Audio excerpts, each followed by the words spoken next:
Mais uma vez, sejam muito bem-vindos ao nosso Fórum Internacional de Logística Multimodal Sustentável. Ao darmos início neste momento, queremos aqui agradecer, essa é uma promoção da ACIF, Associação Comercial e Empresarial de Foz do Iguaçu, com a realização do Polo Iguaçu, Instituto de Desenvolvimento da Região Trinacional, com o patrocínio da Itaipu Binacional. Também queremos agradecer as entidades que apoiaram a realização deste fórum, a FACIAP, o Sistema FIEP, o SEBRAE Oeste em Desenvolvimento, Sinduscom Paraná Oeste, Codetri, o Codeleste, Codefoz, o Codesp, Ferroeste, Sindfoz, Instituto de Engenharia do Paraná, Pró-Paraná, também a Fundação Araucária, a Prefeitura de Foz do Iguaçu e o Governo do Estado do Paraná. Neste momento, então, eu faço aqui a apresentação e convido para tomarem seus lugares neste primeiro painel Terminais e Transbordo. Para fazer aí a moderação e a contextualização deste tema, eu queria convidar o senhor Márcio Roberto Fernandes para que ocupe seu lugar aqui neste palco. Vamos recebê-lo com uma salva de palmas. Os nossos painelistas, estações intermodais e multimodais de cargas, eu convido Francisco Augusto Silva da Milano e Michele Toniol Monteiro. Falando sobre o tema terminais de cargas aéreas, Marco Aurélio Nicolau Costa.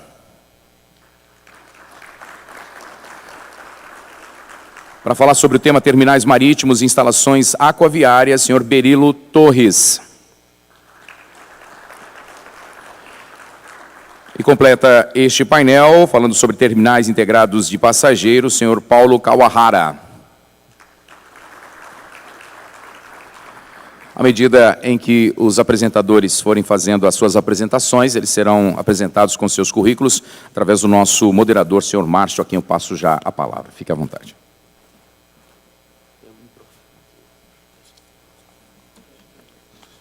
O senhor fica à vontade.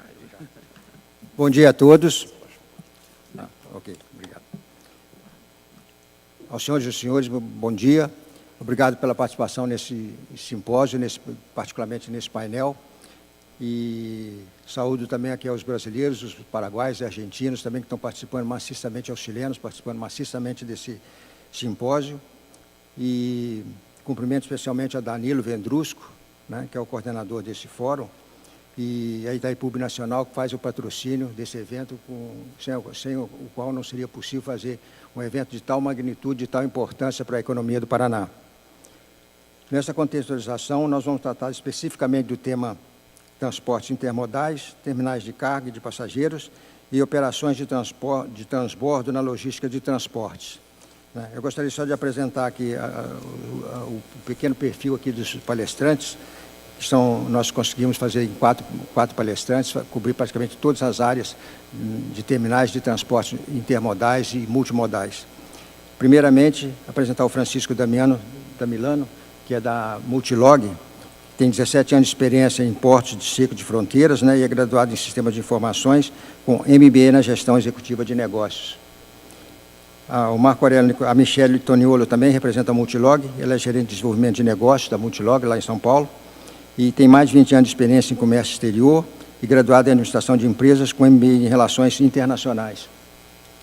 O Marco Aurélio Nicolau Costa, que é engenheiro e também consultor na área de transportes, ele é engenheiro civil da empresa C3 Planejamento, Consultoria e Projetos, é formado pela Universidade Federal de Juiz de Fora, na turma de 72, experiência profissional em infraestrutura de transportes. Tem grande experiência na área privada e na área pública, em São Paulo e praticamente em trabalhos realizados em todo o Brasil, em todo o país. O Berilo Torres é da CPC Consultoria e Participação em Concessões, é engenheiro civil, trabalhando mais de 30 anos em grandes empresas brasileiras, Mendes Júnior, Andrade Gutierrez, Queiroz Galvão, dos quais 27 anos no exterior, trabalhando em negócios em 12 países, inclusive aqui no Paraguai, na Argentina, no Chile e em outros países da América Latina. Paulo Kawahara, que é arquiteto e urbanista da equipe do Jaime Lerner, e arquitetos associados, é formado em urbanismo pela Universidade Federal do Paraná, com MBA em gerenciamento de projetos pela Fundação Getúlio Vargas e ISAI Mercosul. Trabalhou no Instituto de Pesquisa e Planejamento Urbano, lá de Curitiba, que é referência mundial na área de planejamento urbano.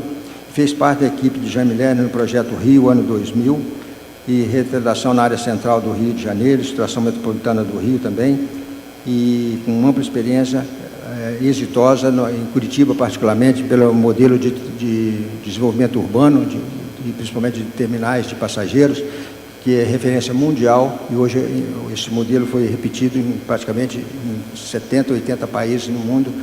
A experiência curitibana é típica, legitimamente paranaense, que nos orgulha muito essa participação do Paulo nesse evento. Okay? Eu vou dar início à apresentação fazendo uma pequena contextualização do corredor multinacional de Capricórnio, principalmente focando aquilo que nós conseguimos. Pequena interferência, mas não tem problema.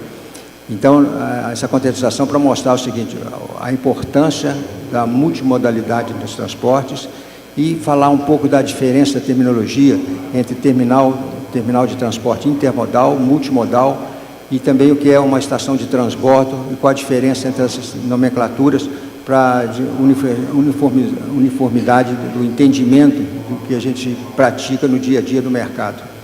Começar primeiramente, eu gostaria de começar a transferência do slide. O que faz? Ah, tá lá. Vou me dirigir então para lá, eu prefiro ficar lá no local, então, por gentileza.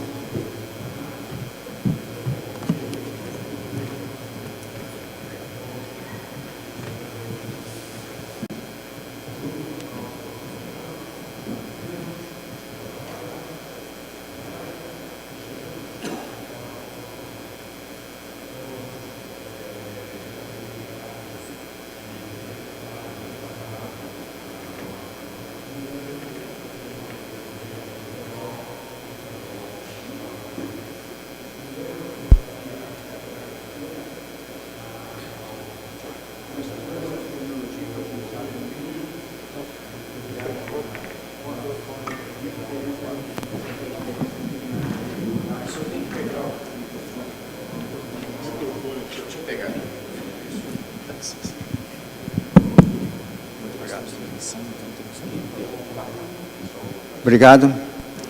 Então, falar sobre terminais intermodais e multimodais na área de transportes, né? Quando se fala em terminais intermodais e multimodais, há uma semelhança e uma diferença. A semelhança é que ambos você utiliza 2 ou mais modos de transporte.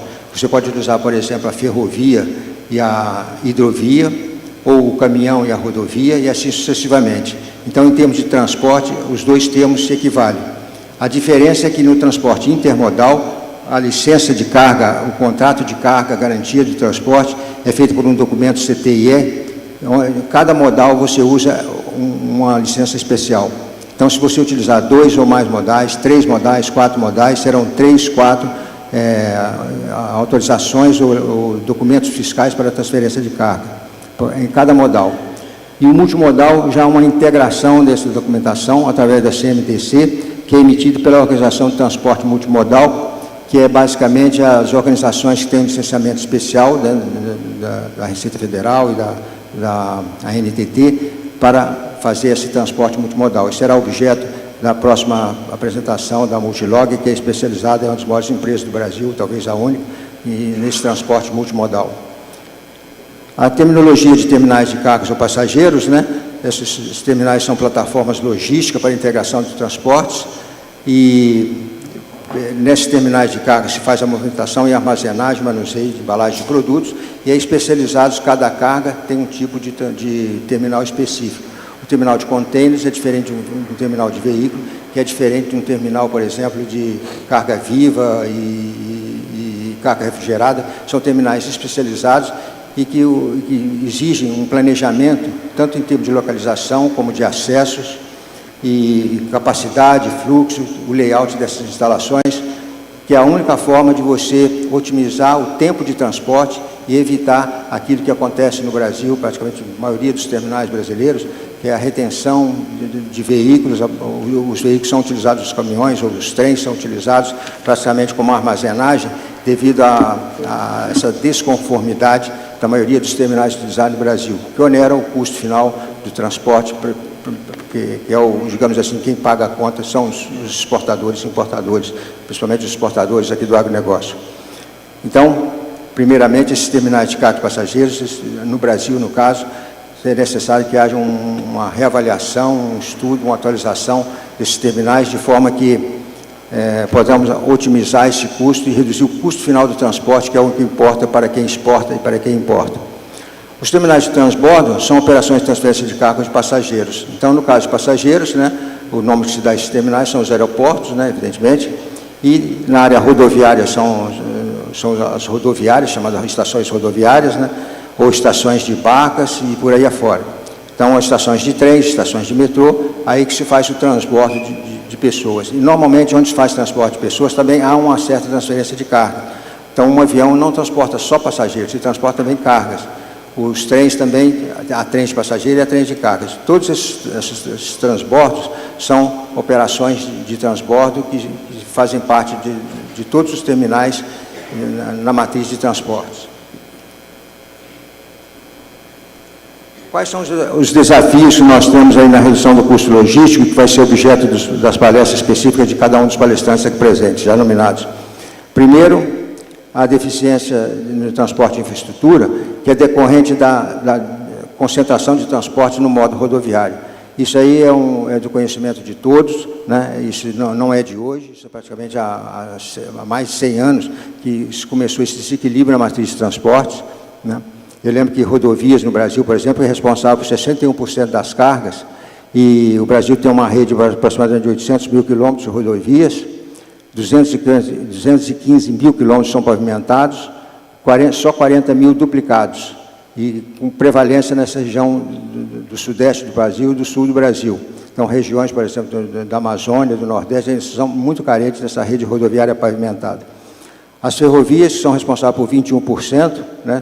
As redes ferroviárias brasileiras, elas são muito antigas, a maioria dessa rede, com exceções de praxe, evidentemente. A rede da Vale do Rio Doce é uma rede relativamente nova, né?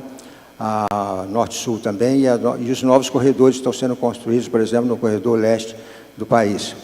Mas, de qualquer forma, o país que já teve 50 mil quilômetros de ferrovias até a década de 40, hoje tem menos de 30 mil, desses 30 mil quilômetros, apenas 15 mil, ou menos de 15 mil, são operacionais. E com a diversidade de bitolas, que não há integração nem sequer entre as ferrovias brasileiras. Uma pequena integração, uma carência de terminais também.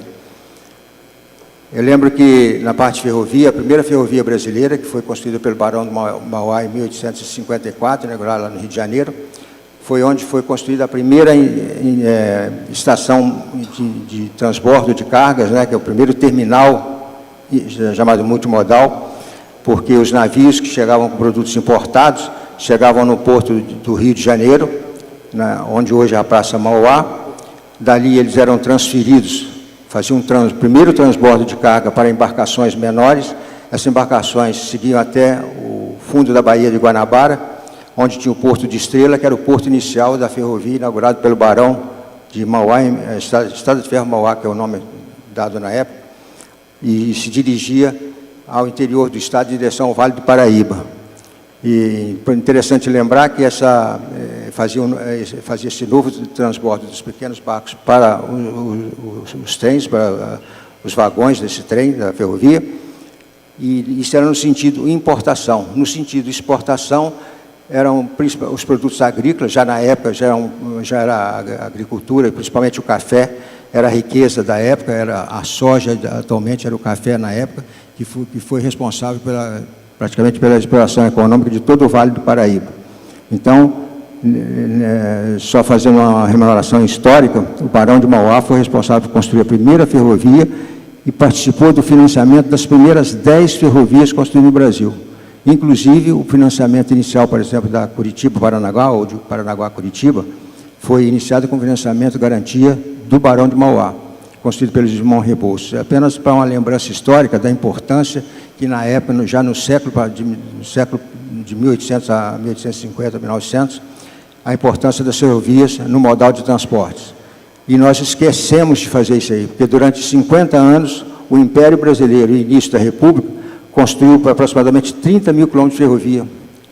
E depois a República construiu mais 20 em todo o período, mas até 1930. De 1930 em diante, praticamente só a Vale do Rio Doce construiu ferrovia no Brasil. Então, nós estamos vendo uma retomada dessa consciência de reequilíbrio do modal de transporte no Brasil. Essa experiência da Ferroeste, já comentei isso muito com o Danilo aí nas nossas conversas aqui na preparação desse fórum, é um modelo muito sofisticado.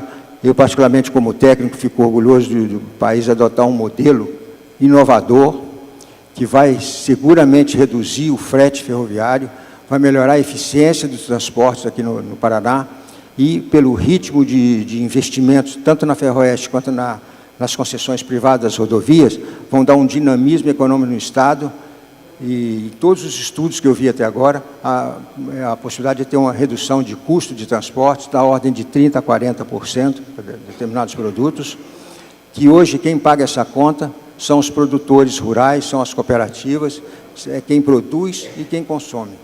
De modo que é um ganho, aquilo que eu disse para o Danilo, é uma injeção na veia de recursos, de investimento que vai acontecer para todos os produtores, para todas as cooperativas, para aqueles que são os verdadeiros produtores e exportadores do agronegócio no Brasil, e também de proteínas animais. Em relação às hidrovias, o Brasil tem uma rede de 42 mil quilômetros, mas a maioria dessa extensão é na Amazônia, e é responsável por 14% das cargas transportadas, e aqui na bacia do Paraguai e Paraná são 3.440, com portos no Brasil, praticamente são poucos portos, são 37 portos, dos quais só 11 são aqueles mais capacitados para transporte, para manuseio de cargas, e são portos, assim, digamos assim, maioria marítima. Poucos portos que são de rios e lagos, por exemplo. Os aeroportos transportam um percentual pequeno de carga, só 0,4%, mas também são cargas típicas aeroportuárias, que são cargas de alto valor agregado. Mas é importante porque também os terminais brasileiros, com exceção de poucos terminais, são capacitados para manuseio das cargas tipicamente aeroviárias.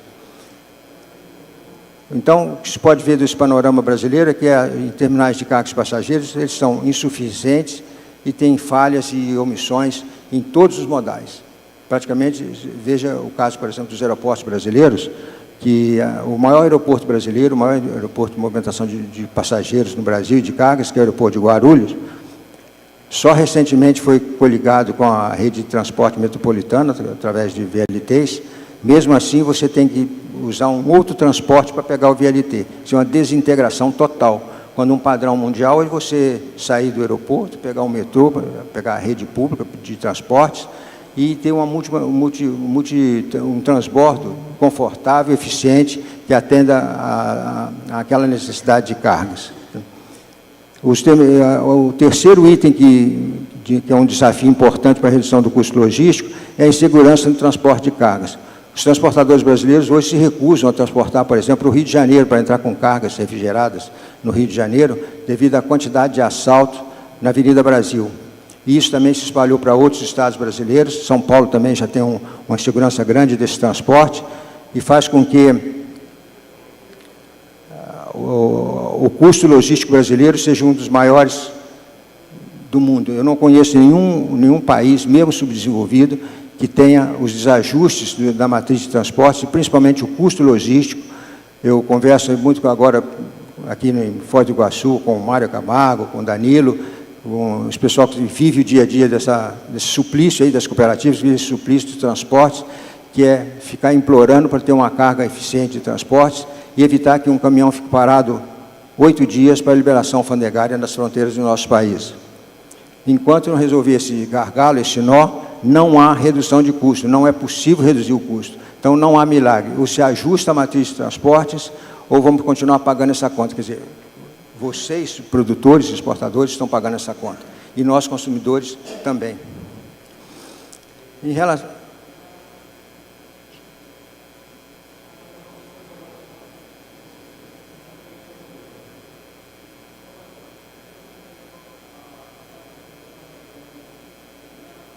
Nós temos que ter uma visão de futuro. Agora, com essa apresentação da Ferroeste,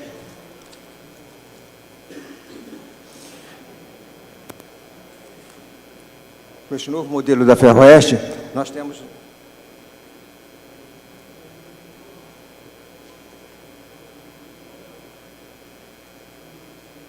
O negócio aqui disparou, pô. Já estamos no final. As ações corretivas realmente é fazer esse reequilíbrio de ação da matriz de transporte, né?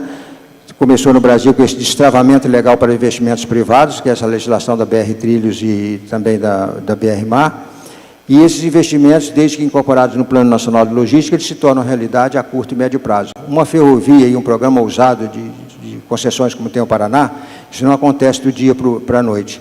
O importante é que a modelagem, a consistência técnica e ambiental estejam resolvidas logo nesse início e, ao longo do tempo, se permitir esses investimentos. Isso vai ser a redenção do Estado em termos econômicos, por tudo que a gente tem acompanhado no Brasil.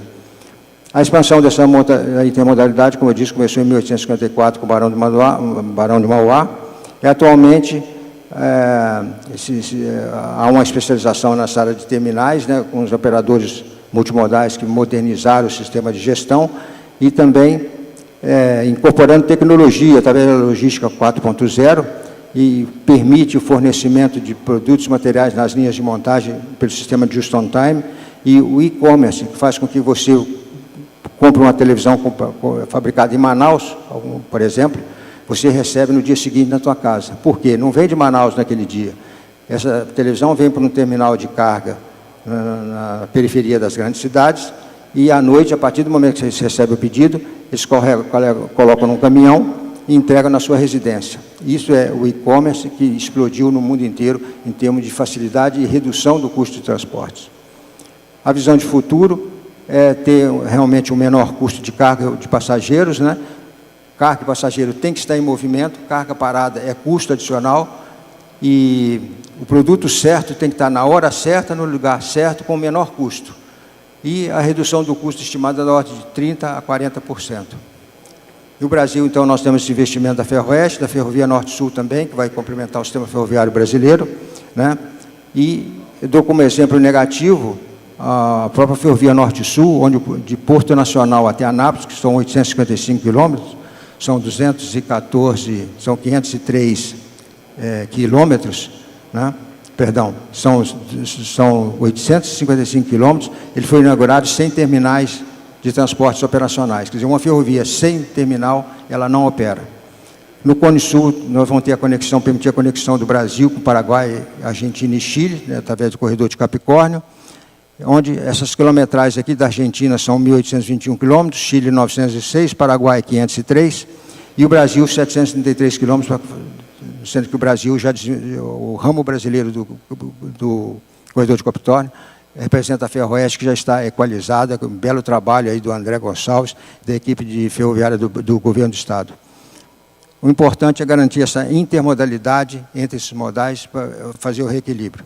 E, para terminar, só lembrar que toda essa apresentação, esses investimentos na área de ferrovia, rodovia, de terminais, está rigorosamente em consonância, né, e aderentes ao compromisso de integração nas áreas de infraestrutura, que é conduzido com muita sabedoria aí pelo ministro Pax, aqui presente, e faz parte desse compromisso, faz parte da declaração de 2018 em Santiago, né, durante a criação do Mercosul, que é um documento assinado pelo presidente de todos os países que fundaram e iniciaram esse programa do ProSul. Agradeço a presença de vocês e gostaria de fazer a apresentação agora dos palestrantes, onde o primeiro painel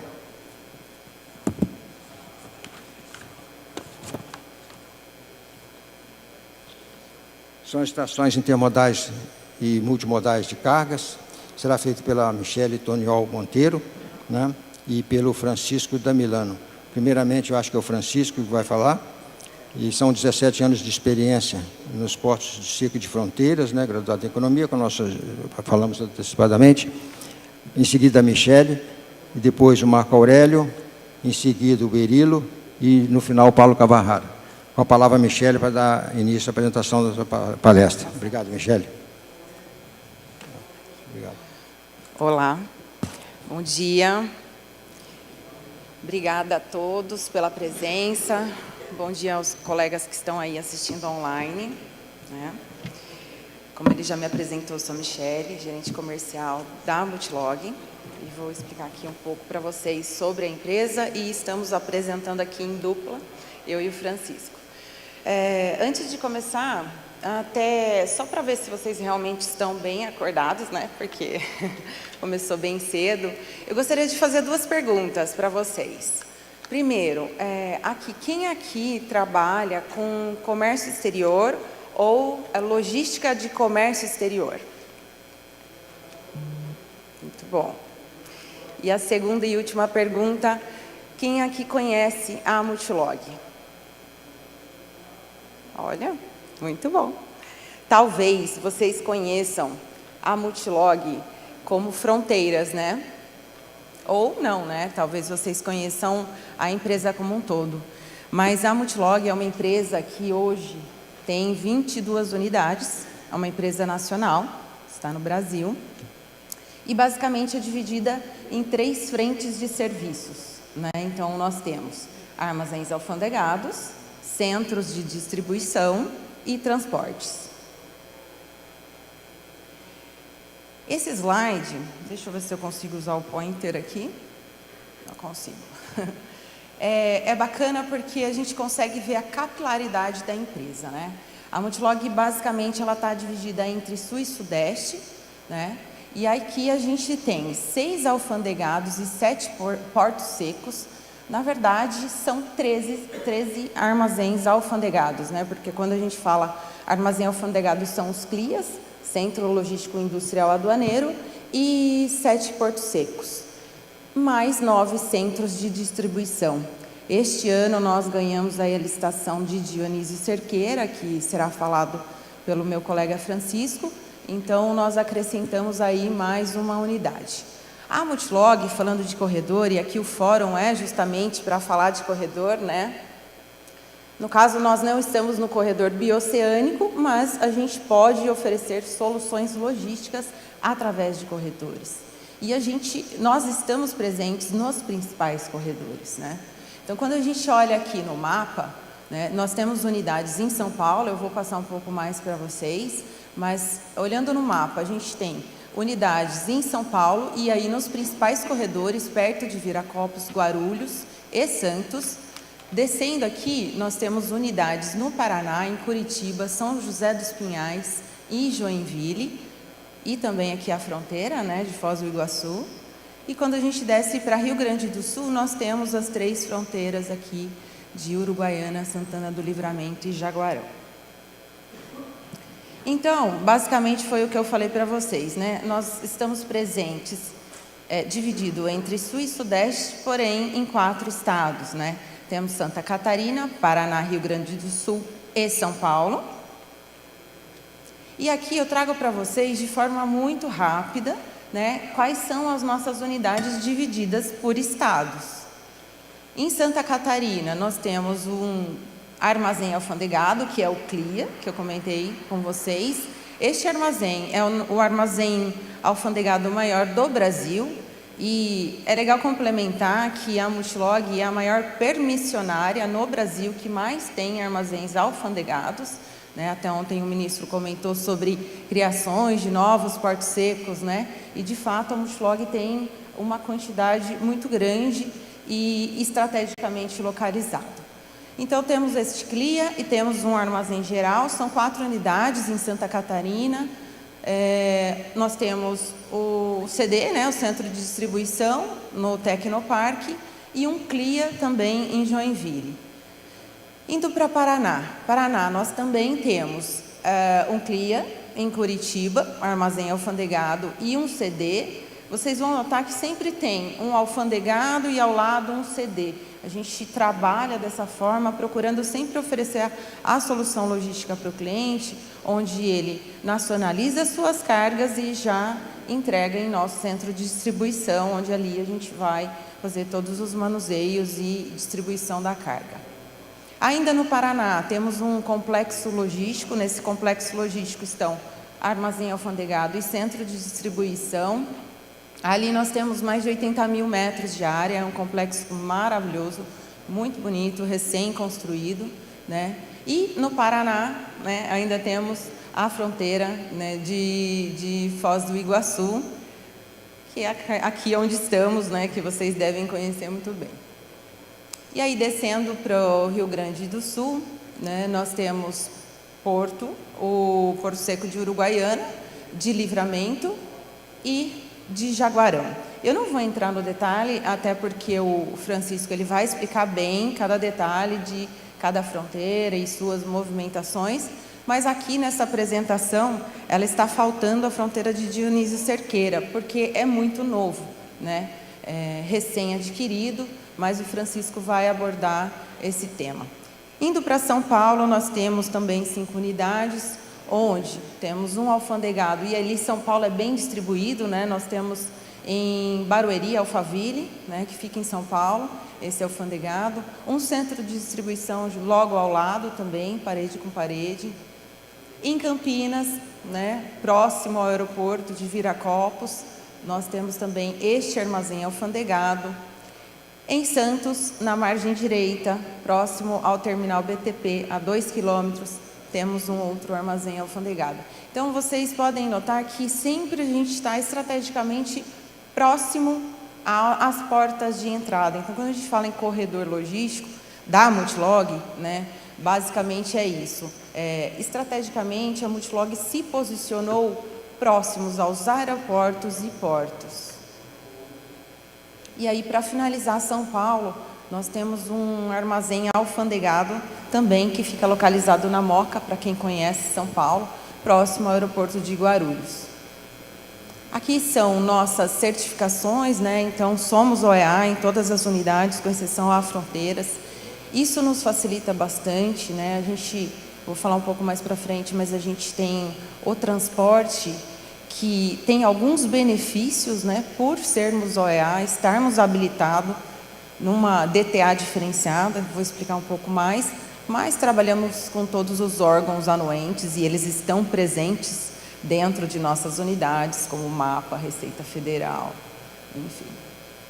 Aqui são os principais segmentos que a gente trabalha, então, saúde, químico, automotivo, é bem diversificado, né, high-tech, bens de consumo.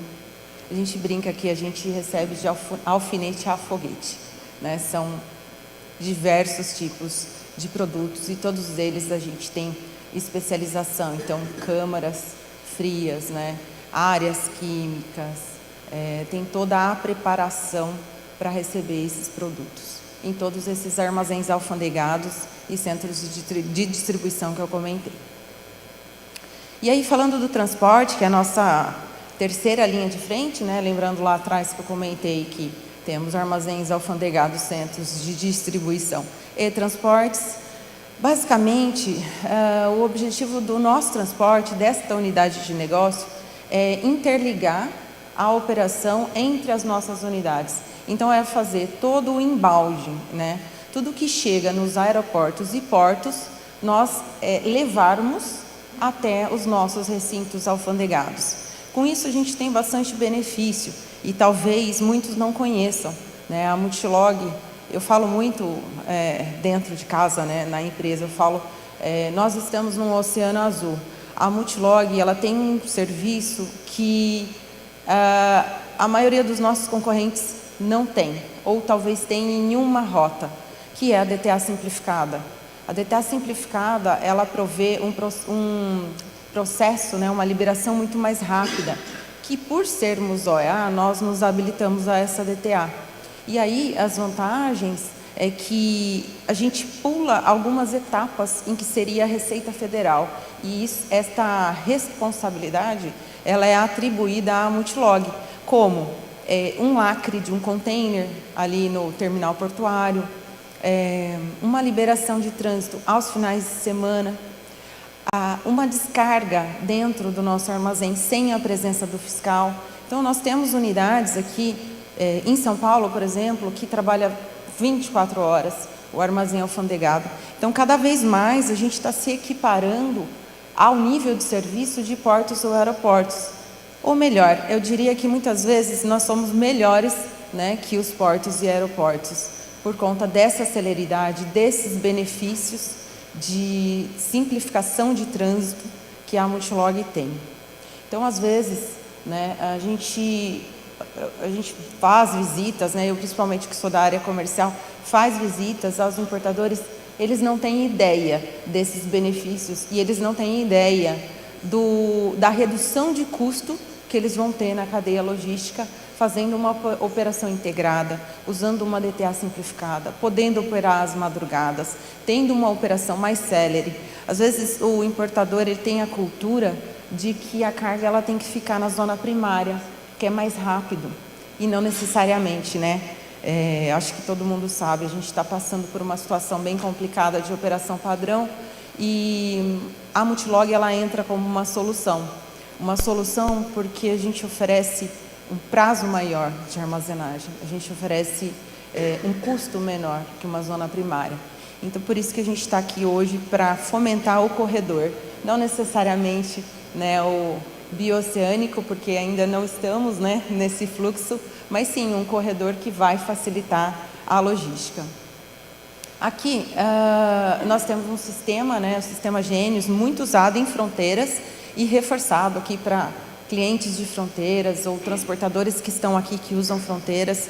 Esse sistema Gênios ele dá uma visibilidade muito boa do status da carga dentro do terminal, né? Se a carga já chegou, se ela já foi presenciada, se ela teve, se ela já saiu, né? Sabemos, todos nós, que estamos passando por momentos difíceis em fronteiras, mas é possível, ao menos, né, acompanhar o status da carga. Então, basta pedir login e senha, e isso é possível. Essa plataforma, ela está disponível a nível Brasil, todos os clientes da Multilog Brasil podem acessar e ter visibilidade do status né, das suas cargas. Opa, então deixa eu só voltar. Vou manter aqui, né? Agradeço a todos, a minha parte finaliza aqui. Eu chamo meu colega Francisco, que é o gerente geral das fronteiras, que vai falar. Obrigada, gente. Bom dia a todos, pessoal. Obrigado pela presença.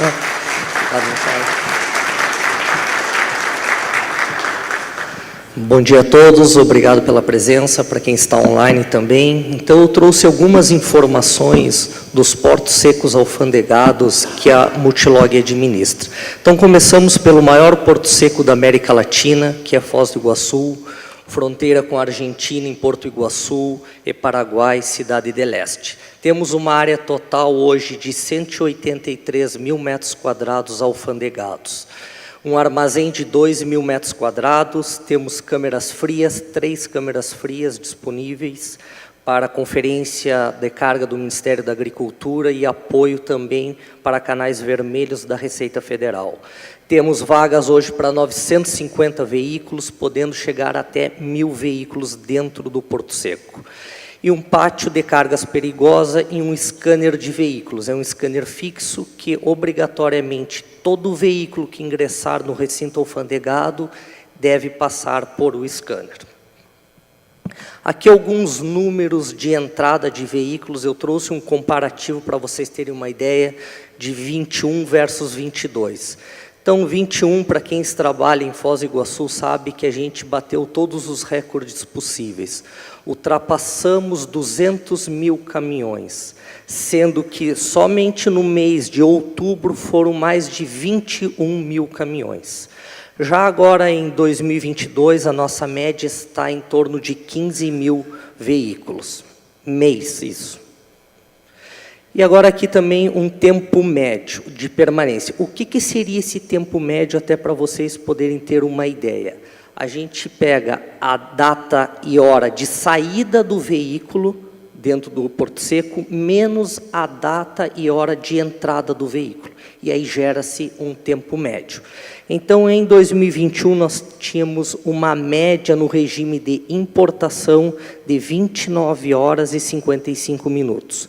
E na exportação de 18 horas e 53 minutos. Não quer dizer que todo veículo que ingressa no recinto alfandegado de Foz do Iguaçu vai ter esse tempo. Nós temos hoje veículos com exportações saindo para o Paraguai, às vezes em menos de 4 horas. Mas, na média, se torna isso daí, porque às vezes o veículo ingressa final de semana, acaba caindo um feriado, e aí na média geral fica-se esse número.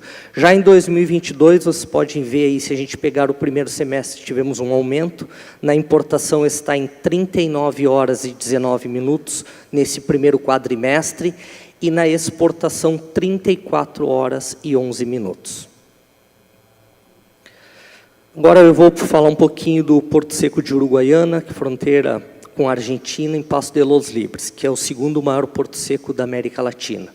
Hoje nós temos uma área de 167 mil metros quadrados, um armazém de praticamente 7 mil metros quadrados, 3 câmeras frias com docas, vagas para 675 veículos, podendo chegar até 850 veículos. Pátio para cargas perigosas e também um scanner de veículos. Todo e qualquer veículo que ingressar no Porto Seco de Uruguaiana é obrigatoriamente a cruzar no scanner. Aqui algumas informações de entrada de veículos. Uruguaiana também, em 2021, bateu o recorde histórico de entrada de veículos, onde ingressaram mais de 157 mil veículos, sendo 42 mil veículos de importação e mais de 100 mil veículos de exportação. Em 2022, agora, a nossa média está em 14 mil veículos mês. E quando a gente trago também para vocês os tempos de permanência no Porto Seco de Uruguaiana, na mesma sistemática de Foz do Iguaçu, DT, data e hora de saída versus data e hora de entrada. Em 2021, nós tivemos uma média, aí, se a gente for comparar no primeiro semestre, no regime de importação, de 47 horas e 17 minutos, e no regime de exportação, de 4 horas e 47 minutos. Já em 2022, a importação praticamente se manteve no mesmo número, de 47 horas e 42 minutos, e a exportação tivemos um aumento de praticamente 12%, ficando em 5 horas e 23 minutos. Saindo de Uruguaiana, a gente vai para Jaguarão, que faz fronteira com o Uruguai, em Rio Branco, no Uruguai. Temos uma área de 60 mil metros quadrados, é um porto seco menor comparado à Uruguaiana e Foz do Iguaçu, um armazém de 1.340 metros quadrados, não temos câmeras frias e sim containers reefer nesse porto seco devido ser um pouco menor aos outros. Vagas de veículos para 160 veículos, podendo chegar até 200 veículos dentro do Porto Seco. E um pátio para cargas perigosas. Nesse recinto não temos scanner de carga. Quando a gente vai falar de números também de entradas, mais um Porto Seco que em 2021 bateu o seu recorde histórico, praticamente chegando a 30 mil veículos, sendo 12 mil veículos de importação e mais de 16 mil veículos de exportação. E agora, para 2022, pegando esse primeiro quadrimestre, a nossa média está em 2.500 veículos mês. E os tempos de permanência também seguindo a mesma sistemática. Em 2021, fizemos uma média no regime de importação de 6 horas e 40 minutos e no regime de exportação de 3 horas e 22 minutos. E agora, em 2022, tivemos um aumento nos dois segmentos, passando a importação para 10 horas e 29 minutos e a exportação para 6 horas e 46 minutos. Saindo de Jaguarão, a gente vai para Santana do Livramento, que é outra fronteira com o Uruguai, com a cidade de Rivera. Uma área total de 38 mil metros quadrados, um armazém de 1.000 metros quadrados, temos também container reef para conferência física do Ministério da Agricultura e apoio para a Receita Federal. Temos lá vagas para 150 veículos, podendo chegar até 180 veículos. E um pátio para cargas perigosas. Não temos também scanner de veículos na unidade de Santana do Livramento. E quando a gente vai para o número, mais um Porto Seco que bate recordes de ingresso de veículos em 2021, ultrapassando os 11 mil veículos. Desses 11 mil veículos, na regime de importação, mais de 4 mil veículos e no regime de exportação, mais de 7 mil veículos. Já em 2022, a gente está na média de mais ou menos 850 veículos mês. E para conhecimento de vocês também, o tempo de permanência desse recinto alfandegado. No regime de importação, em 2021, tivemos uma média de 35 horas e no regime de exportação de 9 horas. E agora, em 2022, no regime de importação, um aumento para 43 horas e no regime de exportação, um aumento para 10 horas. Tempo médio. E de Santana do Livramento, nós vamos para a nossa nova unidade, que é Dionísio Cerqueira. Dionísio Cerqueira é uma fronteira com a Argentina, com Bernard Irigoyen. Nós vamos construir um novo porto em Dionísio Cerqueira, só para conhecimento de todos. Hoje já existe um recinto alfandegado, porém ele é administrado pela Receita Federal. E a gente acaba ganhando a licitação, então a gente tem até março de 2023 para entregar esse novo complexo conforme as regras e normativas do edital. Então vai ser uma área de 80 mil metros quadrados, vamos ter armazém de 2 mil metros quadrados, câmeras frias com 2 docas, vagas para 300 veículos. Isso tudo que eu estou falando é na primeira fase. Depois vai ter uma segunda fase conforme o edital, que vai ter aumento desses números aí. Pátio para cargas perigosas, início das obras ainda no primeiro semestre de 2022, com término em março de 2023. Aqui eu trouxe mais ou menos uma planta de como vai ficar o Porto Seco de Dionísio Cerqueira. Então, da minha parte era isso, eu agradeço mais uma vez a todos vocês. Obrigado.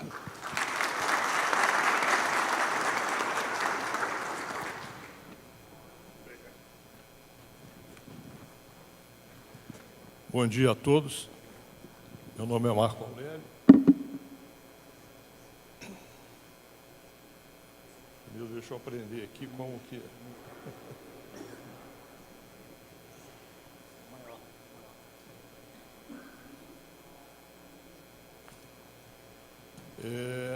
Nosso assunto é terminais de cargas aéreas e eu queria fazer alguns registros. Primeiro, agradecer, na pessoa do Danilo, todos os organizadores, todos os colaboradores, o patrocínio da Itaipu, as autoridades que tiveram aqui, estão aqui, vão participar, mas, sobretudo, aos participantes.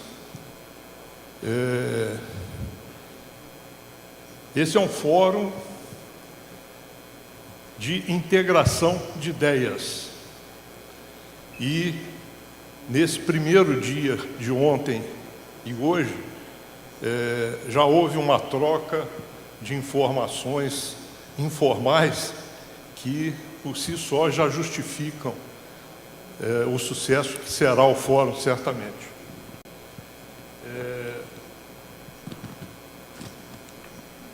É um aprendizado, né? Eu tenho 50 anos de vida profissional, formei em 1972 e estou constantemente aprendendo.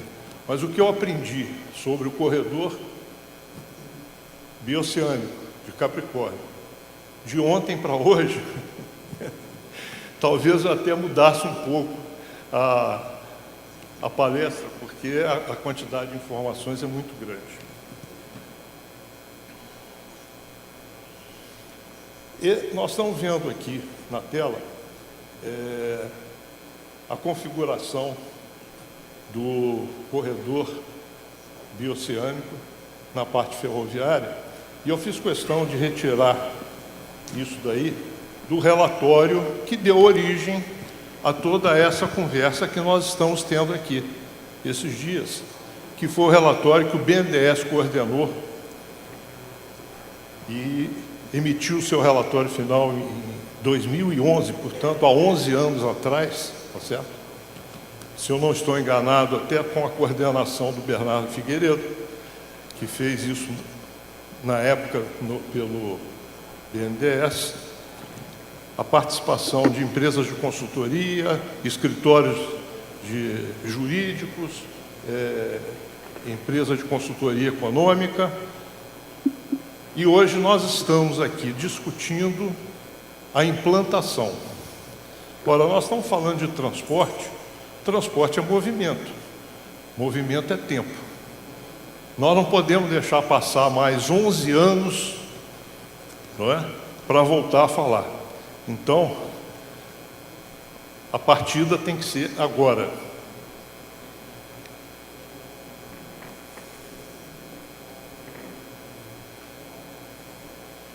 Nós temos aqui, né, a configuração e a área de influência. Esses dois mapas fazem parte do relatório.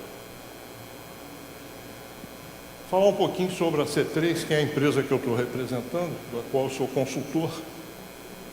É uma empresa de consultoria sediada em São Paulo, atua na área de estudos, projetos, gerenciamentos, planejamento, tem como clientes DR, DENIT, Sabesp, atua muito na área ambiental. E temos um pouco da história dos terminais de carga. Evidentemente, o Márcio chamou a atenção aqui no início, que você não tem modal de transporte sem ter também os seus terminais para apoio a esse transporte. No início do século XX, o transporte de carga aérea era feito por aviões com pouca tecnologia, pequenos, pouca autonomia e, portanto, o transporte de carga aérea era incipiente. No final da Primeira Guerra Mundial, essa tecnologia tinha evoluído, porque os aviões precisavam ter autonomia, precisavam ter força e precisavam ter uma capacidade que não havia antes da guerra, né? Então, com esse final, as empresas, você passou a ter não só a disponibilidade do equipamento, como também ter a disponibilidade de pessoal experiente, não é, na condução, o piloto do avião. Nos anos seguintes à Primeira Guerra, as empresas americanas, principalmente, de aviação, tentaram fazer rotas de transporte de carga, exclusivamente para transporte de carga. A demanda fez com que houvesse um fracasso e elas passaram, então, a atuar com carga mista, passageiro, carga, transportando passageiro e carga de forma a viabilizar. Isso tudo mudou no início da década de 70, com a criação do FedEx, que estabeleceu exclusivamente o transporte de carga. O aumento desse transporte aéreo de cargas trouxe junto consigo a exigência da criação de terminais de cargas aéreas mais sofisticados, onde houvesse toda a disponibilidade de tecnologia, de processos que justificasse o uso do transporte de carga aéreo, que todos nós sabemos, um modal caro, não é? As cargas, por sua vez, passaram a ficar mais sofisticadas, não é? À medida que foi crescendo a confiança no sistema que estava implantado, então, as áreas de armazenamento, os TECAs, né, que são os terminais de cargas aéreas, acompanharam essa evolução tecnológica, não é? Então, foram criados espaços diferenciados para fazer armazenamento e transbordo das cargas, como áreas refrigeradas para produtos perecíveis e sensíveis à variação de temperatura, áreas para cargas vivas, áreas para produtos perigosos e outros produtos. Nesses outros produtos, hoje nós temos a parte de alimentos, que, como já foi dito ontem pelo embaixador, isso tende só a aumentar a partir de uma área como aqui a de Foz do Iguaçu, Paraguai, Argentina, para alimentar o mundo, tá certo? Os TECAs têm uma importância essencial nessa cadeia de transporte e vai além do transporte aéreo, não é? Os outros modais, o rodoviário, o ferroviário, acompanharam essa evolução também dos terminais de cargas, não é? Mas o TECA tem uma característica importante, porque eles, por operarem junto do modal aéreo, eles têm que ter equipamentos e veículos específicos para aquilo ali, não é? Para fazer transbordo, para fazer carga, descarga.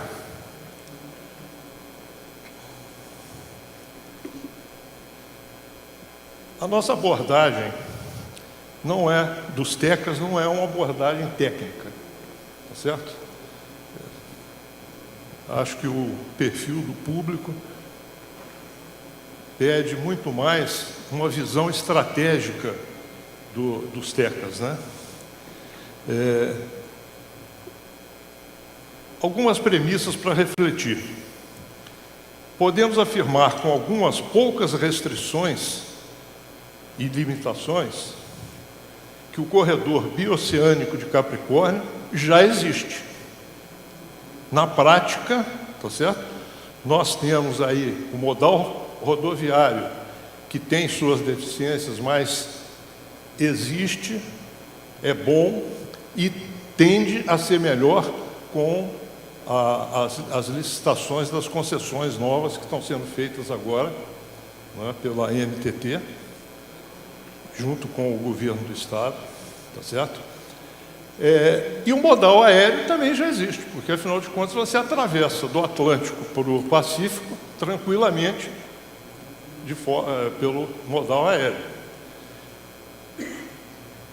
Só que o que se busca na construção, na implantação de um corredor bioceânico como esse é redução de tempo do transporte, segurança do transporte, o que significa redução de custo.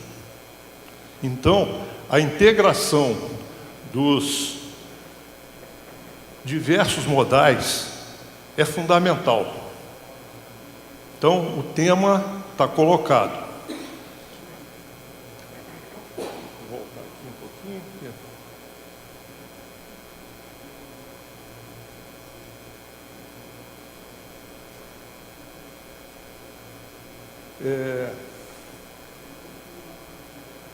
Os TECAs, pelas suas características especiais, como eu falei, né, diferente de um pouco dos outros terminais, eles podem representar, num corredor como o corredor bioceânico, um porto seguro. Então, a integração dos outros modais com os terminais de carga aérea já existentes podem ser uma ferramenta de aceleração da implantação. Cabe aos agentes de mercado, produtores, comerciantes, concessionários de transporte, empreendedores, empresas de transporte, todos, pensarem juntos e estrategicamente isso daí, tá certo? A visão estratégica deve prevalecer. Criar sinergia entre os vários modais é a ferramenta para se acelerar o desenvolvimento de um mercado, não é? O mercado existe naturalmente, mas você também pode agir para aumentar esse mercado. E o aumento do mercado virá favorecer todos os participantes desse transporte. O modal aéreo, rodoviário, ferroviário, não é? Então, tudo isso quer dizer terminais modais integrados. As questões técnicas para a implantação do corredor e dos TECAs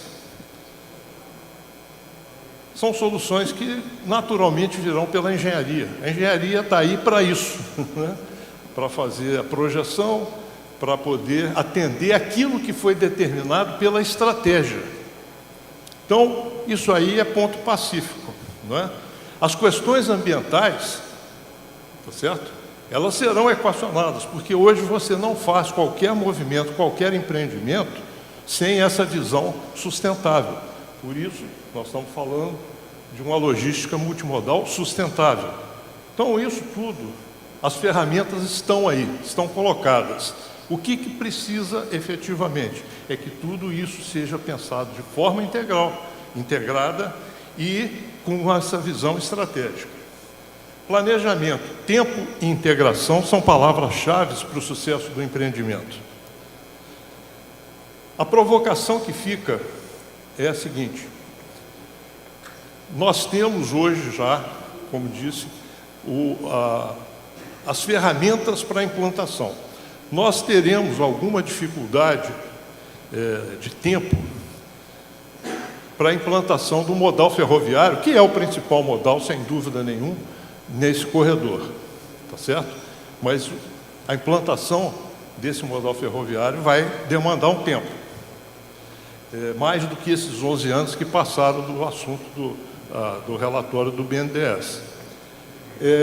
Nós temos aqui uma região que também está sujeita a algumas condicionantes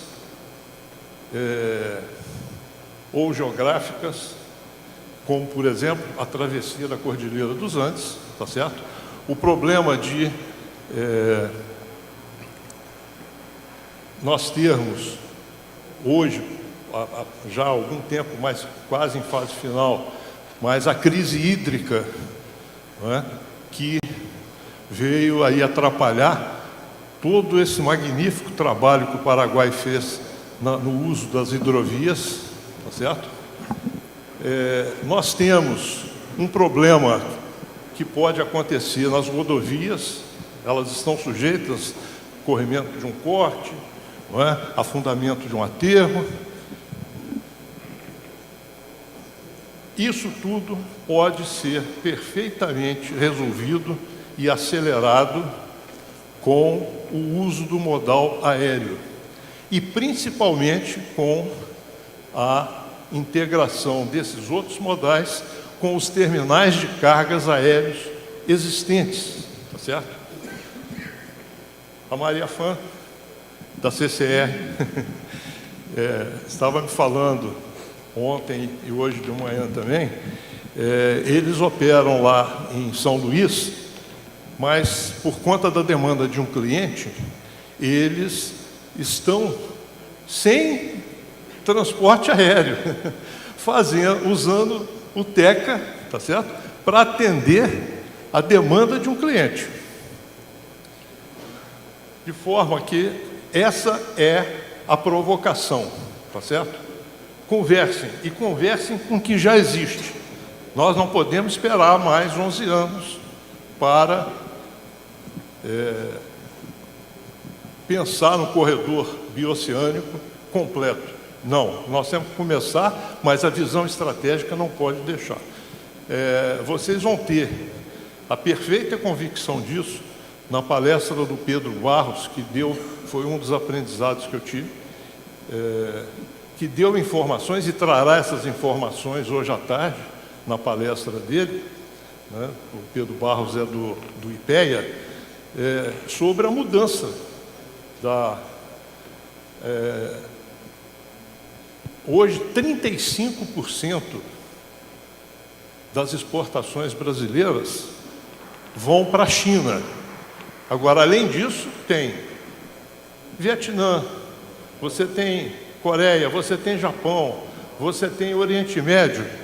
Então, carga, demanda tem.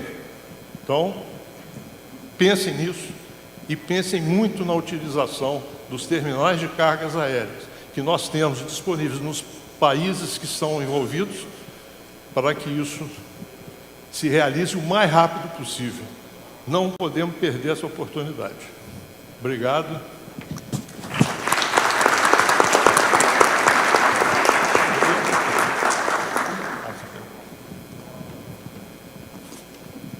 Bom dia a todos os presentes e quem está nos acompanhando online. Muito bem, eu gostaria de falar algumas palavras antes de iniciar minha apresentação. Primeiro, parabenizando aos organizadores e aos idealizadores desse fórum, que com certeza vai mudar alguma coisa com relação à integração da América do Sul. Agradecer ao Márcio Fernandes pelo convite e também falar da satisfação que eu tenho de voltar a falar sobre corredores bioceânicos e integrações na América do Sul. Trabalhei por mais de 20 anos na América do Sul e tive a oportunidade de construir trechos bioceânicos no Peru, com a Transoceânica Sul, na Bolívia, na Pan-Americana de quase todos os países, do Equador até a Argentina, em trechos separados. Então, é uma satisfação realmente voltar a falar de corredor de integração, que é um tema que eu já escuto desde 1992. Bom, a minha apresentação ela tem terminais marítimos e instalações aquaviárias. É uma apresentação mais visual, porque pelo tempo, mas é uma apresentação que vai ficar com vocês e poderia ver, estando com vocês, com mais detalhes aí do que a gente fez. Muito bem. Então, está bem marcado, né, o corredor bioceânico de Capricórnio, e nós vamos falar, basicamente, desses temas, né, que são os terminais marítimos, os terminais multimodais, as hidrovias, obviamente com seus respectivos portos, e as reclusas que interferem bem aqui, principalmente no sistema de Tietê-Paraná. Bom, os terminais marítimos, por definição básica, né, o terminal é um porto, sempre no porto.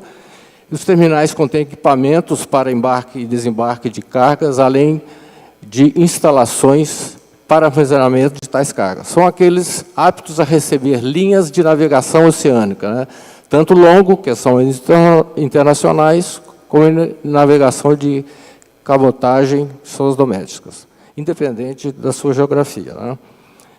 Bom, vamos começar então pelos terminais marítimos, aqui para os paranaenses com bastante conhecimento desses portos, e esse importante porto de Paranaguá, que é o maior porto exportador de produtos agrícolas, né, o segundo maior porto do Brasil, o maior porto em movimentação de grãos e o quarto maior porto do mundo.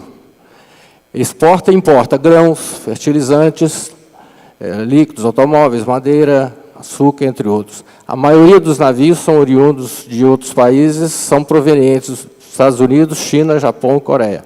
Tem uma área bastante extensa, de 171.500 metros quadrados, com extensão de cais de 2.486 metros e 24 armazéns. O terminal de São Francisco, Santa Catarina, é reconhecido pelo dinamismo e agilidade, né? Tem essas empresas que possuem terminais lá, que são a Terlog, com 40 mil, a Bunge, com 125 mil, e a Companhia Integrada de Desenvolvimento Agrícola Santa Catarina também possui um terminal lá de 110 mil toneladas de grãos, óleos e óleos vegetais. Bom, o terminal marítimo, né, Porto de Itajaí. Segundo porto brasileiro com maior movimentação de contêineres e lidera o mercado,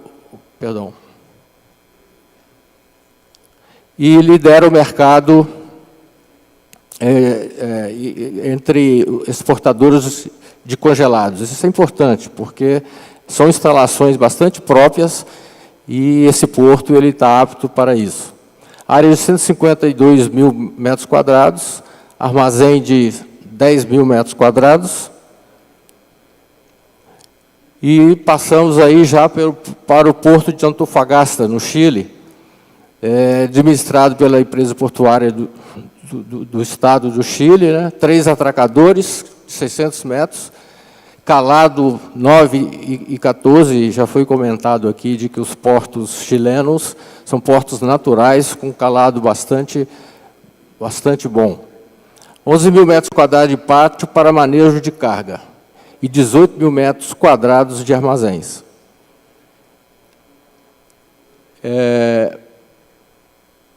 E estamos fazendo menção também ao porto de Mejillones, no Chile, que é perto do porto de Antofagasta, então apoia muito a distribuição e o trabalho com o porto de Antofagasta. E ela tem a subsidiária da Codelco, que é a empresa nacional de cobre. Então é um porto muito importante para exportação de cobre, principalmente.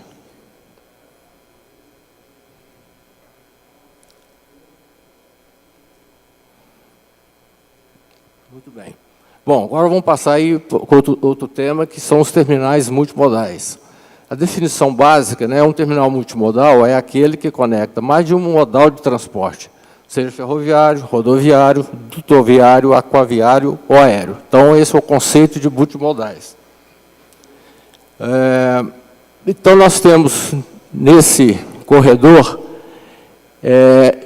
esse importante terminal bem localizado, né, em termos para exportação e importação, que é o multimodal de Pederneiras. É recém-construído e conecta importantes regiões dos estados de Goiás, Mato Grosso do Sul, Mato Grosso e São Paulo, através da hidrovia Tietê-Paraná. Tem 448 mil metros quadrados de área e opera carga geral. Terminal multimodal de Salta. Esse é um terminal que está sendo concluído. Ele está em construção e, pelas observações e pesquisas que eu fiz, vai ser bastante interessante, porque ele é bem amplo e estratégico, né? Um ponto estratégico muito interessante que é em Salta. Bom, vamos falar agora, então, das hidrovias.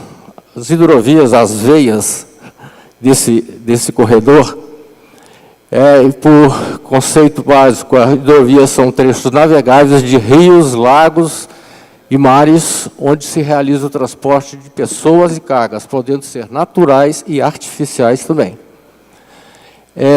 Tem várias vantagens, né, o modal por ter menos custos, né, de deslocamento.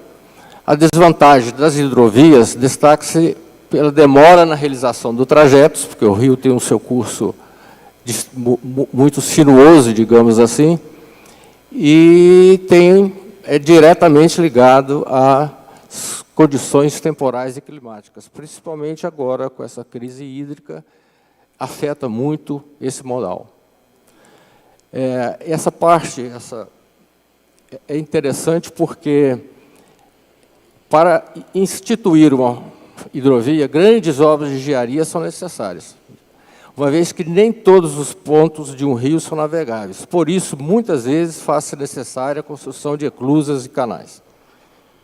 Bom, seguindo, vamos então falar da hidrovia Tietê-Paraná. A Tietê-Paraná é administrada pelo DENIT, e ela é dividida pelo DENIT em 4 trechos, sendo o maior trecho o trecho 3, com 270 quilômetros, que está situado, na sua totalidade, no reservatório da usina hidrelétrica de Porto Primavera. Ela é formada pelo Rio Paraná, entre São Simão e Itaipu, Rio São José dos Dourados, nos primeiros 40 quilômetros, é jusante, Canal Pereira Barreto, Rio Tietê, entre sua foz e a cidade de Aembi, Rio Piracicaba, da Foz até a ponte SP de São Paulo.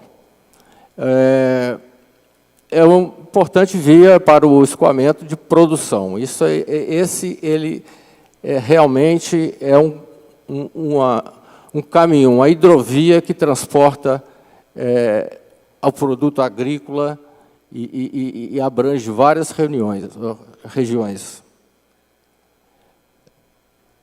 Bom, tem esse sistema de eclusas, né, que viabiliza a passagem pelos desníveis das muitas represas. Que vocês podem observar que tem muitas barragens, que mais à frente a gente cita, pelo menos nominalmente, cada uma.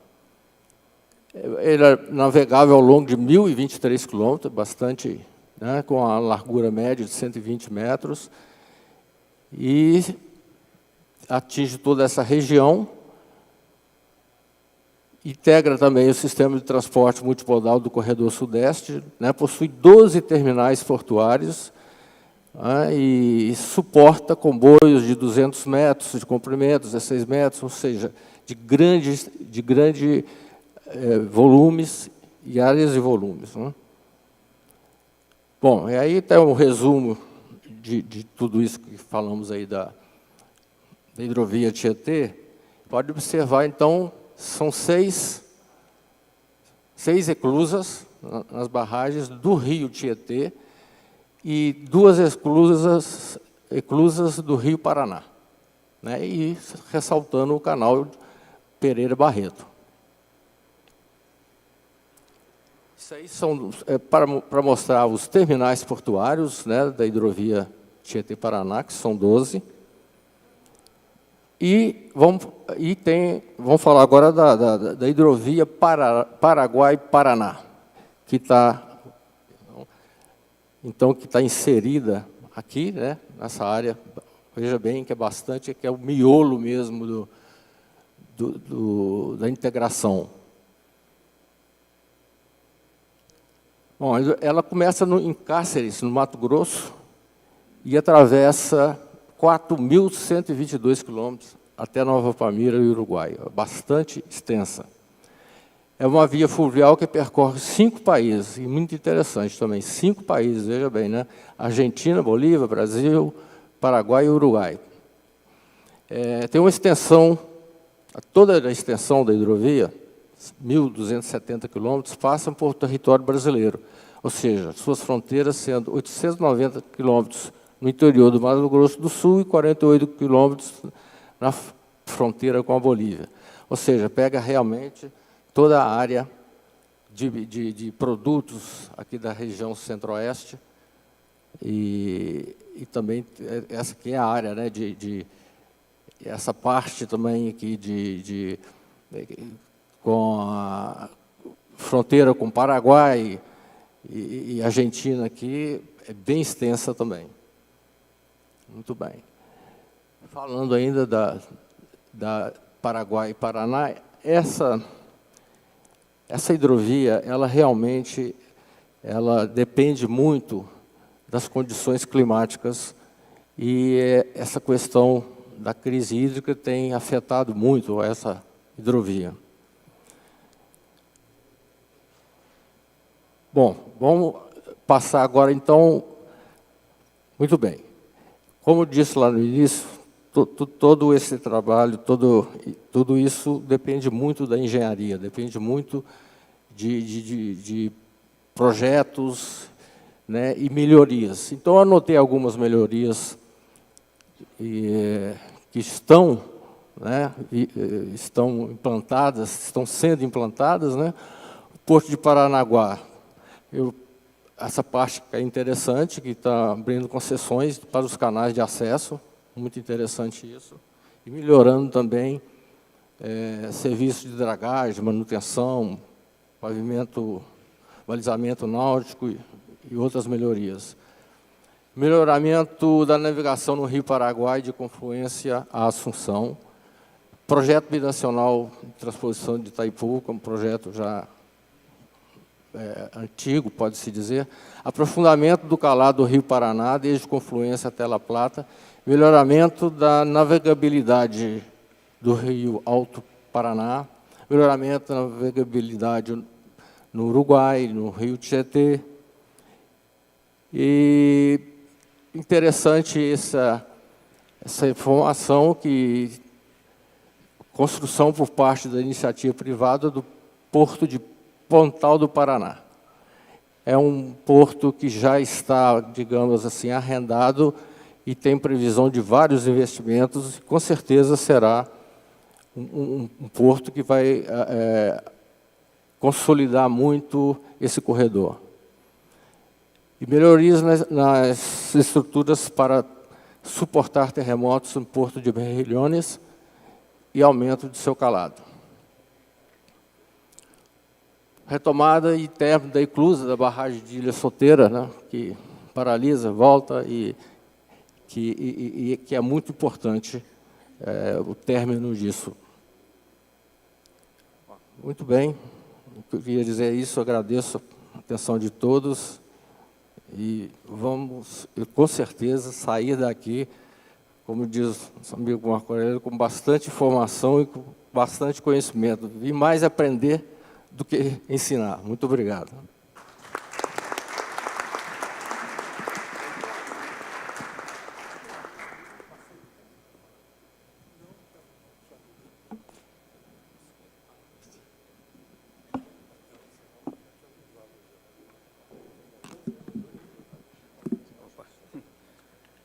Bom dia a todos.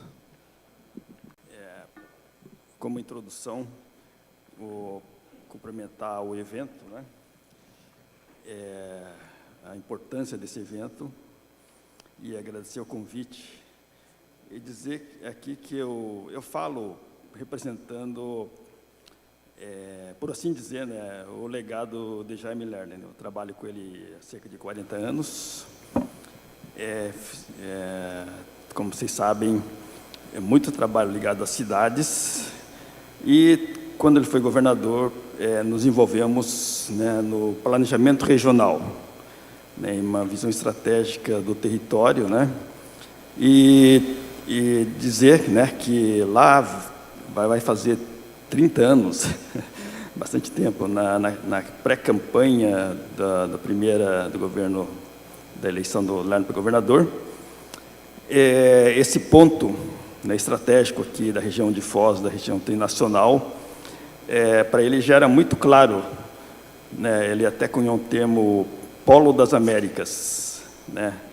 Então, essa visão estratégica, primeiro, de deixar de encarar a região da fronteira como um fundo, né, como costas, né, do Brasil ou do Paraná, né, mas como um hub, né, estratégico a nível continental. Então, nesse hub, é claro, toda essa questão que foi colocada aqui se mostrava muito clara, né, muito urgente desde aquela época, e a gente tem, não digo lamentar, mas, enfim, passaram quase 30 anos e pouca coisa aconteceu, né? Então, eu quero cumprimentar realmente a oportunidade desse evento, né, de chamar a atenção, de falar um pouco aqui, que eu fui convidado a falar transbordo de passageiros, e tem uma história muito engraçada, né, porque eu falei com o Márcio, mas o evento é de cargas, né, então me sinto um pouco assim, peixinho fora d'água nesse evento, mas a gente, no planejamento de cidade, território, a gente vê, assim, inúmeras, vocês sabem, né, tanto quanto a gente, inúmeras interfaces com a logística, com a carga, né, e pensar também, né, no outro lado, né, assim, afinal de contas, toda essa mega estrutura de carga, logística, ele existe para servir a gente, as pessoas, né, o destino final é bens de consumo, automóveis, chip de celular, etc., é para atender o ser humano, que, em sua grande maioria, mora nas cidades, né? E eu vou falar um pouco sobre isso. E o Lerner, ele viajava muito a palestras, né, pelo mundo inteiro, e falando dos perrengues que ele vivia no aeroporto, né? Não sei se foi a frase dele ou ele pegou de algum amigo, né? Então, ele falou assim, que nos aeroportos, a mala tem melhor tratamento que o passageiro. Né?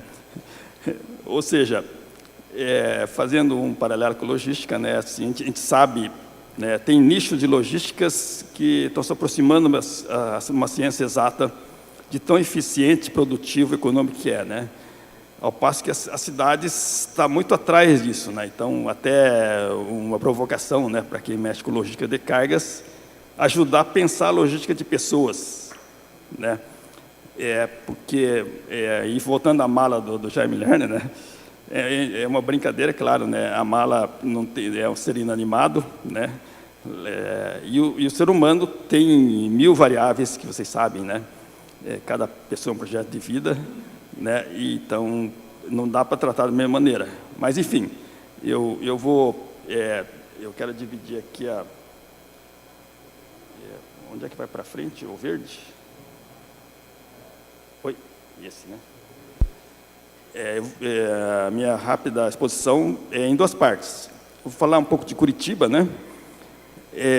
Da sua estrutura urbana e mobilidade, e falar um pouco, como, usando as palavras do Marco Aurélio aqui, como uma provocação, né, para pensar a metrópole trinacional aqui nas 3 fronteiras.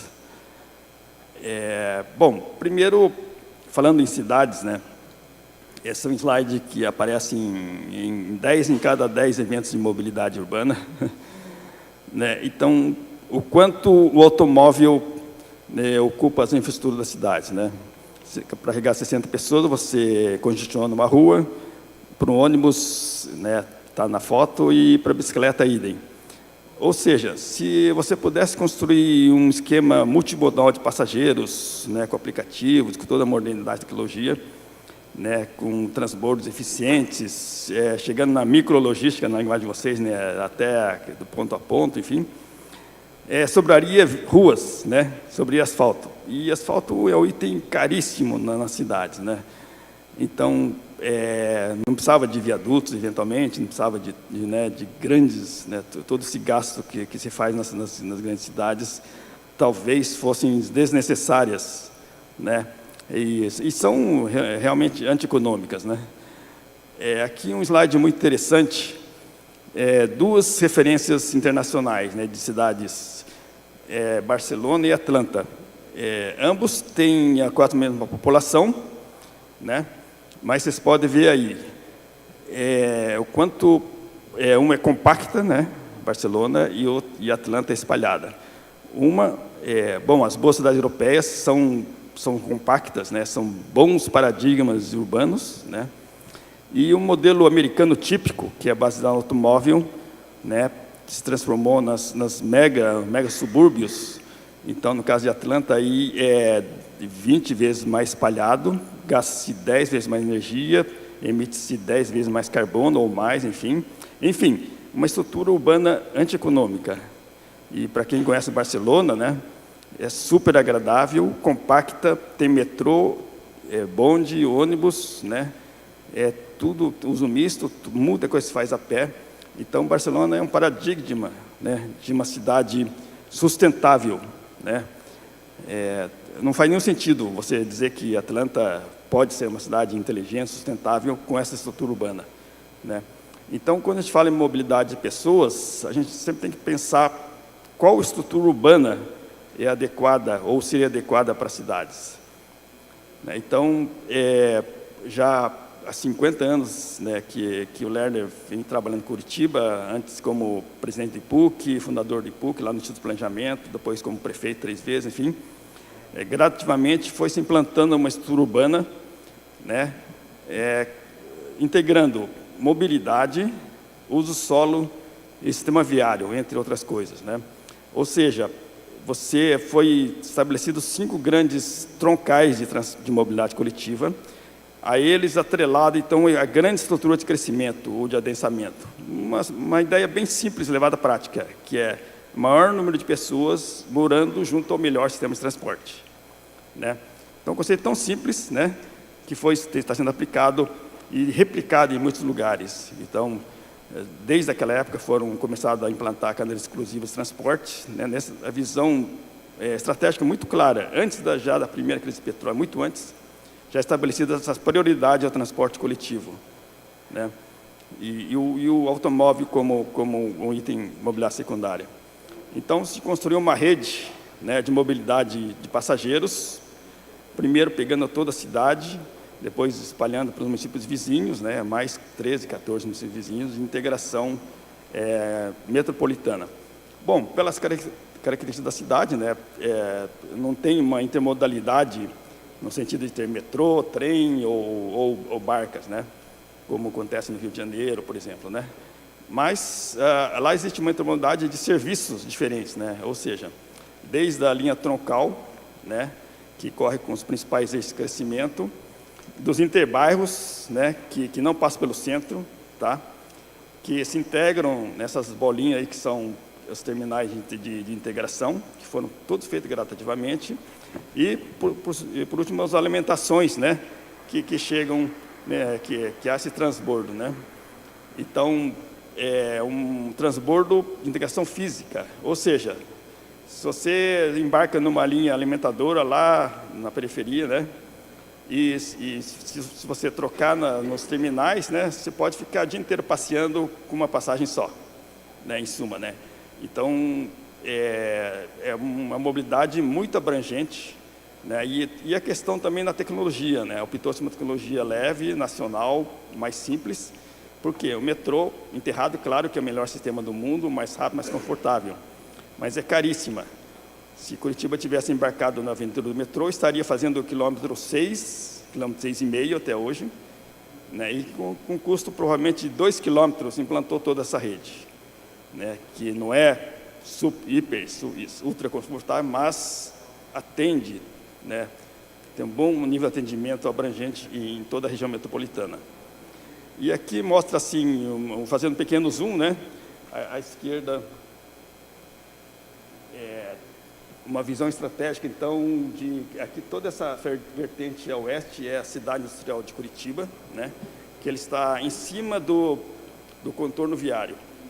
Então, já desde cedo, uma visão integrada de planejamento, né, já pensando na logística industrial, né, comentar também, comentar também que lá atrás, né, o Curitiba, quem conhece Curitiba, nós temos o contorno sul, onde está a cidade industrial, o anel viário, que está o contorno leste, que vai para São Paulo, né, liga com o Porto. São obras, megawatts, que demoraram décadas para acontecer, mas já foram reservados no planejamento lá atrás também há décadas. Se não tivesse esse planejamento, hoje seria inviável fazer esses anéis viários, né? Então, eu vou falar disso um pouco aqui da metrópole nacional, fazendo um paralelo a esse respeito. E aqui, essas imagens sintetizam, né, essa prioridade ao transporte, a primazia do transporte coletivo que tem na mobilidade, não só na mobilidade, mas na estruturação urbana, na distribuição da população no território. Daí o próprio Lerner já filosofava assim, o futuro da mobilidade, né? É um desafio muito grande, vocês sabem, mesmo Curitiba a gente sofre muito, né, ganhar passageiros do automóvel para trazer para o transporte coletivo, né? Você tem que melhorar continuamente o transporte coletivo, melhorar a tal da micrologística do transporte coletivo, né? Porque como é que você vai competir o ponto a ponto, né? Você sai de casa, com música no carro, vai para o trabalho e tal. Como é que se ganha esse passageiro? Então, tem que criar várias alternativas, integrar, no caso aqui, todos os modais possíveis, né? De aplicativo, Uber, táxi, enfim. Fazer tudo smart, né? Então, por isso que eu falei, é um desafio para vocês também, ajudar a pensar essa integração de passageiros, né? E aqui um desenho à mão aí, representando a micrologística de um ponto de estação de ônibus.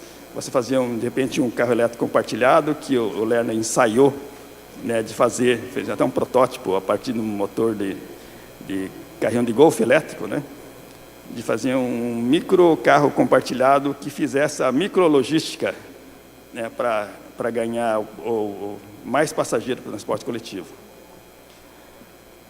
Dito isso, aqui entra já como uma provocação, né, a mobilidade na metrópole trinacional Iguaçu.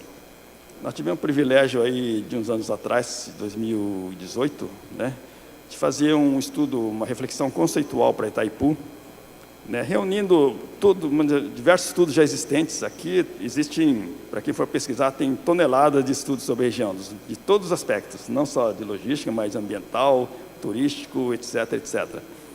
nós tentamos reunir todo esse acervo e sintetizar, então, algumas provocações, né, para ser pensado, que a gente achamos ainda pertinentes, e estou apresentando agora. Então, que foram resumidas aí nessas 5 ideias forças aí, né? Primeiro, o reconhecimento, né, a região como hub logístico nível continental.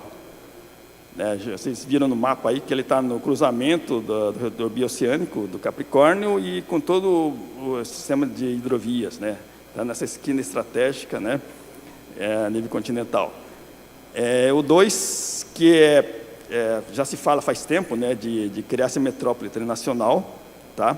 É um tema que nós vemos como urgente, urgentíssimo, né? Inclusive para a logística, aliás, principalmente para a logística, vocês vão ver, né? A terceira ideia força é consolidar aqui como uma plataforma de inovação tecnológica, né, com Itaipu como âncora, que já tem o Parque Tecnológico de Itaipu, tem várias universidades em Foz, em Cidade do Leste, né? Já uma massa crítica pronta para assim, explodir um centro de inovação aqui, né? O Iguaçu, integração ambiental, nem se fala, né? Nós estamos cercados de parques nacionais, o próprio Lago Itaipu tem suas grandes linhas de reserva em toda a sua borda, e o Iguaçu, polo turístico cultural, né? Também nem se fala, é a razão de ser da cidade aqui, né? Ressaltar, então, né, que a região aqui, na visão territorial, ele está num gargalo, né? Está cercado de um lado parques nacionais, de outro Lago de Itaipu. Então, ou você se planeja bem isso, né, esse gargalo territorial, ou inclusive a logística vai ficar inviável num período muito próximo aí, que vocês vão ver, né? Nós conceituamos aqui a ideia de criar uma metrópole internacional, né? Eu não vou ler aqui. Seguramente hoje já tem cerca de 1 milhão de habitantes, e envolvendo esses municípios aí, né? Criar, então, uma identidade comum, né? Fazer projetos estruturantes compartilhados, né? Valorizar todo o potencial aqui de todos os aspectos e assim por diante, né? Então, aí já não é ideia nossa, né? Mas já existe conceitos de fazer um anel rodoviário trinacional, pegando as 3 cidades. E daí, junto com esse anel, possível diretriz ferroviária do corredor bioceânico no ferroviário, né? Ou pelo sul ou pelo norte do anel. Os 2 são complicados de serem implantados, né? Porque a área estão muito ocupadas, enfim, né? Não é obra barata. E, junto com isso, a valorização dos 3 aeroportos e essas manchas roxas representam áreas adequadas, plataformas logísticas, né? Então, tudo isso tem que ser planejado com antecedência para que a ocupação desordenada inviabilize tudo isso, né? Então, nesse anel, também seriam eixos importantes de logística e de indústria, né? E aqui, aí que a gente fala um pouco de passageiros, né? Uma rede básica de linhas tronco de passageiros que unam os 3 aeroportos, tá? Que juntem possíveis portos fluviais, né? Tanto ao sul como ao norte, né? Tá? Aproveitando todo o potencial da hidrovia, enquanto passageiros também, né? Turístico, né? Tá? E finalmente, falar da integração aeroportuária, né? Aqui no caso, falando mais da integração de passageiros, de haver realmente, buscar esse entendimento, né, e a complementaridade, né? Por exemplo, onde é que no hemisfério sul temos 3 aeroportos desse porte tão próximos, né? A Foz do Iguaçu tem quase 3.000 metros de pista, Porto Iguaçu tem mais 3.000 e Cidade do Leste tem uma pista de mais 3.000 metros. Então, é uma mega estrutura ociosa à disposição desse desenvolvimento dessa metrópole internacional, né? E também isso, né, sugere, né, então, como falei, esse planejamento integrado, por exemplo, né, o território, você tem que deixar bem claro os cones de aproximação, né, para ver, enfim, como é que a cidade se adensa ou não adensa, ou como é que verticaliza, entre outros N variáveis possíveis, né, no pensamento de uma metrópole internacional. E, finalmente, né, encerrando aqui, umas reflexões urbanísticas. Acho que, falando de cidade, né, a cidade boa é que junta vida e trabalho junto, né?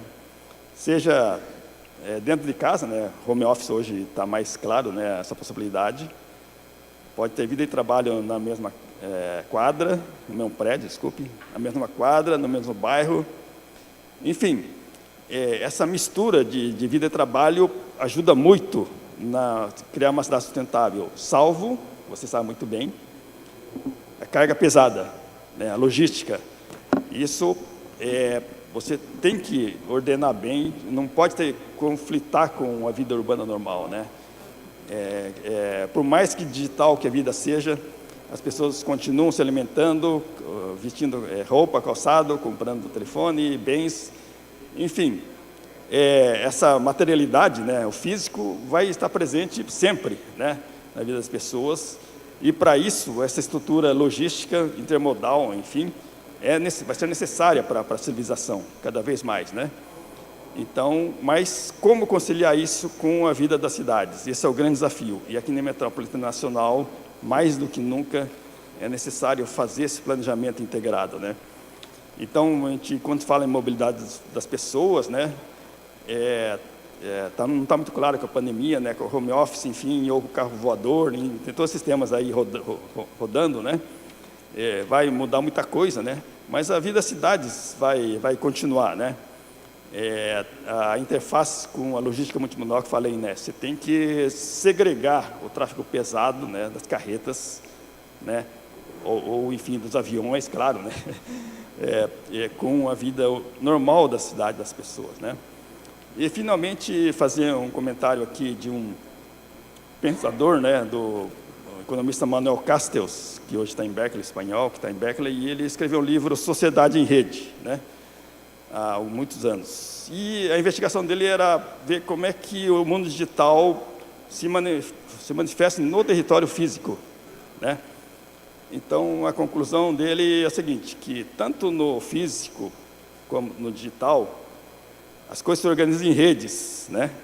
Em redes e hierarquizadas, em polos hierarquizados, né? No caso físico, nas grandes metrópoles, nas cidades médias, assim, isso vai continuar por muito tempo. As pessoas vão continuar morando nas metrópoles, né? A maioria das pessoas. E no mundo digital, idem, né? Se organiza em redes, em nós, que ele chama, né? De pontos de encontro. E onde é que essas duas redes se cruzam? São nas metrópoles, né? Você sabe muito bem como o interpessoal, o presencial é importante. Esse evento é um bom exemplo, né? Ele falava já lá atrás que essa conjunção dessas duas redes acelera a inovação, né? O presencial digital com o físico acelera a inovação. Então, é só para ressaltar então a importância das metrópoles, né? E como reflexão final, né, a gente fez um trabalho para Vilhena, lá em Rondônia, né, e pegando o Uber lá, e o motorista, falando com o motorista, ele falou, o que você fazia antes, né? Perguntei para o motorista, ele falou, eu fazia carga. Eu pegava o caminhão, em Vilhena tem lá um Cinturão Verde. Eu ia buscar batata na Ciagesp, ia buscar até em Chapecó, né? E eu falei, como assim? Né? Como assim? Se aqui vocês plantam batata também. Bom, vocês sabem que tudo é conjunção de custo, enfim, eficiência e tal, né? Então, ao mesmo tempo que a gente busca criar cidades mais autossuficientes, né? Também, claro, que tem todo esse lado de custo, de produtividade e eficiência, né? Então, a busca realmente é desse equilíbrio, né? Dessas duas coisas, né? Dessa macrologística, né? Com a vida das pessoas nas cidades. Muito obrigado.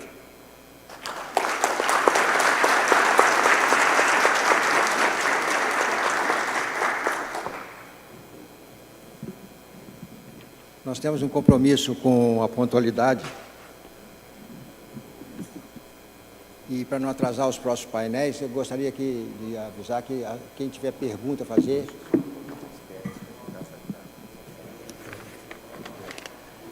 Então, eu gostaria de deixar um aviso para vocês, que tiverem qualquer pergunta, dirigirem para os nossos recepcionistas por escrito e nós faremos as respostas oportunamente.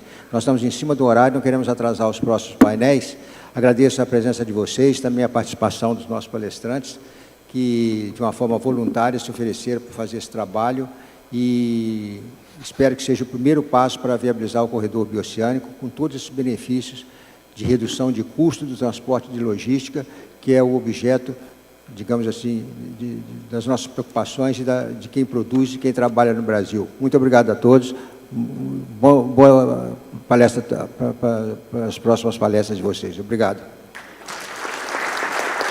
Muito obrigado, senhor Márcio. Obrigado a todos os painelistas. Então, como ele afirmou, quem tiver interesse de fazer alguma pergunta para os nossos palestrantes, por favor, nós estaremos aqui à disposição e depois encaminharemos. Por gentileza, tomem o cuidado de colocar o nome do palestrante que os senhores querem que respondam às perguntas. Nós vamos agora por um coffee break, né? Merecemos, então, por favor, e logo mais retornamos daqui a pouco aqui com o próximo painel Ferrovias. Teremos 20 minutos para o nosso coffee break. Mais uma vez, obrigado a todos os painelistas.